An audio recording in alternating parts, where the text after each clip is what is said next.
on this month's Enough experiment, I thought we would do something a little bit different because it is November. After all, the days are short, COVID is long. I thought, what if we don't feel playful enough these days? Because life is becoming dark and sameish, and I'm not okay with that. So I invited one of my favorite uplifters, Emma Stroud, who is already familiar to the Psychologies community, to come and help us to feel playful enough. Welcome, Emma. Hello, lovely to be here. So tell us a little bit about you and what makes you an expert on play. Well, I mean, firstly, I've got an idiotic thing behind me, which is Minnie the Minx, but that's not why.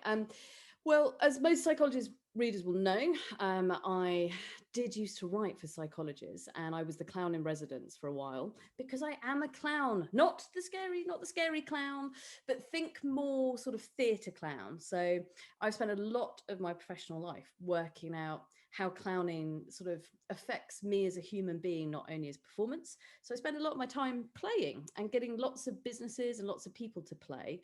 And it's become my sort of mission. My big purpose in life is to get people to laugh, think, and play more. So when you said, come and do this, I was like, woohoo, yeah, cool. I want to do this. Let's play more, woohoo, because people do not play enough.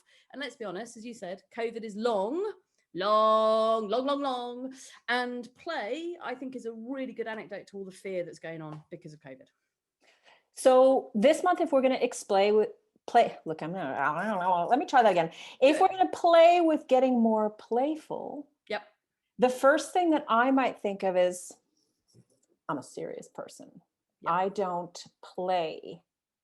And yet I think we all know that there's tons of benefits to being more playful in our lives. So can you just reel off a couple of those for us? Yeah, I mean, firstly, I think you're right. And I have worked with some of probably the most serious people known to mankind. So I've worked with people in finance, in law, medicine. So when you kind of think about the very grown-up jobs, I have probably worked in every single field with them. And all of them do have an element of play. And I always kind of wonder when people sort of say, yeah, but I'm not very playful. Like, when did that become your truth? And when did that become your actual reality?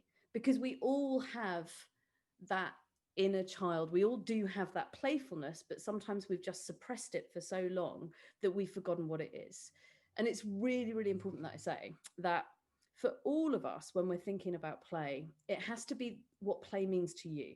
Now, play doesn't mean being silly. Play doesn't mean acting out, or dare I say, play doesn't mean being the clown. That's my path. That's my journey to go and, put silly hats on and to do stuff like that, right? That's part of my world. But actually play is a very individual sort of process, but you have to allow it and you have to work out what it is. So play could be, I love playing with stamps. I love knitting. Play could be fishing. Play could be painting. But part of it for me is actually just allowing yourself the time to go, what is it that I understand as play? And because for everybody watching this, that will be something different. So that's kind of one of the things that we're going to suggest that they do in the experiment, to work out what play means to them, right? So if somebody's fearful of play, I love that you said that it doesn't have to be being silly. It doesn't have to be risking making a fool of yourself. The real point of this experiment is just to take a status check. Where are we feeling at the beginning of this month? Yep. I don't know about you. I'm feeling a little bit meh. I'm craving some vitamin D. I'm craving a little zhuzhing up somehow. Yep. And that's why I thought this would be the perfect month to do something like this. We all know that it's good for our mental health. First Yep. of all, I mean, this is a subject near and dear to all of our hearts. And also, life is too important to be taken too seriously. Again, it doesn't mean that we have to be silly. Yeah. But why can't it be fun? Yeah, it's like, how do you find the light? And even in these kind of what can only probably be described as like unprecedented times and dark times, and in no way am I minimizing what people are experiencing. But if we only ever see the dark, then that's all we're seeing. But actually, I really believe that if we just let in a little bit of light and we choose to allow some play and some fun then into our lives, that can just be the clink of light that every day will just make you feel a bit better. And as you say, especially because the clocks have just gone back and all of that stuff, it's like, I think one of the main things that I really witness is that people expect and hope that they're going to have some fun because maybe they've got a funny friend or there's a funny anecdote or a funny video. And you have to be conscious of it, just as you have to be conscious of anything to do with self-care, anything that's going to make you feel better. You have to put effort into it. And you have to kind of go, okay, so how do I want to play, and try it. And things, some of them you'll go, well, I don't know if I like that. And that's cool, but you've got to find your own, it's like finding your own play language. That's the easiest way of describing it. And once you've got that and you're like, this is what I like to do, woohoo, then you can do it. And then whenever everything's going, I don't like it, COVID, another lockdown, you can just have another moment and go, cool, there's a bit of play.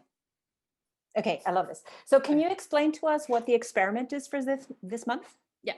So the way that I think it will be really exciting for you to do is on the very first day, I want you to, in your journal, which obviously you've gone through that experiment in writing stuff before, write down, what does play really look like for you? So what does play look like for you? How do you play, and how do you feel about play? So that's really the very simple thing. So on day one, that's all you need to do. And then for the rest of the month, we're going to give you, I think it's going to be 24 different examples and ideas of how you can play. And you can cross them off like a kind of bingo board. So you could do like a line or another line or 4 corners. And as you try them, and the ones that you like, you could circle. And the ones that you're like, I'm never doing that again, you could cross off. And then we've left purposefully, I've got the days of the month right, we've left 4 blank spaces so that you can put in, okay, yeah, on that day, I'm going to try that. And then on that day, I'm going to try that. And then on the very last day of November, then you go back to your journal and you go, what does play mean to you? How does it make you feel now? And what difference has it made to you playing more? Because from my journey and from my experience, I would be very surprised if you fully commit to this and you go, right, you know what? Yeah, let's make November play month. And we're not talking hours and hours of play. We're talking maybe a few minutes each day. I would be very surprised if you didn't just feel just that little bit lighter, that little bit happier. And you know what? Just that kind of, maybe that little bit more connected with you as a human. And that's got to be a good thing, right? Absolutely. So before we conclude, tell us where people can hang out with you and find out more about you and your mission. Okay, so it's all very new and it's very exciting. So it's completely imperfect. So there's a website that's just gone up called laughthinkplay.com. That's right, laughthinkplay.com. It's catchy, isn't it? Because that's what I think the world should do. I think we should laugh more, think more, and play more. So if you go up on there, I'd love it if you subscribe to my weekly newsletter of things about laughter, thoughts, and play. And then if you want to kind of catch up with more of my strangeness that is my life, then I do a podcast called Clowning Around, and that's on all platforms. There you go. I don't know why I had to have a pause there, and I just did another one. There you go. Makes it sound very serious. And before we leave, because I'm a total book nerd and we're both writing books, I would love for those of us who prefer to consume our play in book form. Yes. Exactly. Could you just give us a little preview of a couple of good play books for people who really want to get their teeth into it?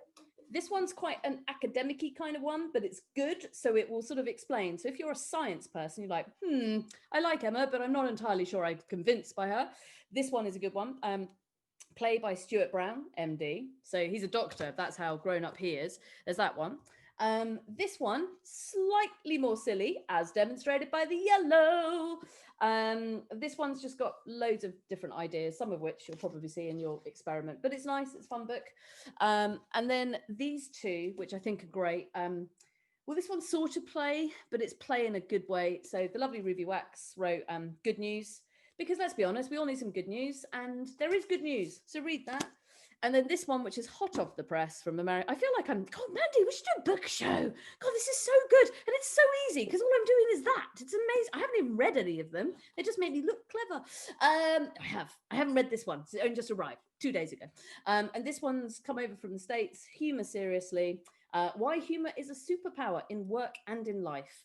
So in essence, if you don't believe me, someone's written a book about it because it's that true. So therefore, play more. Fantastic. I can't wait to get into this experiment. Thank you, Emma Stroud, for joining us. I'm so glad you've been here. Lovely to be here.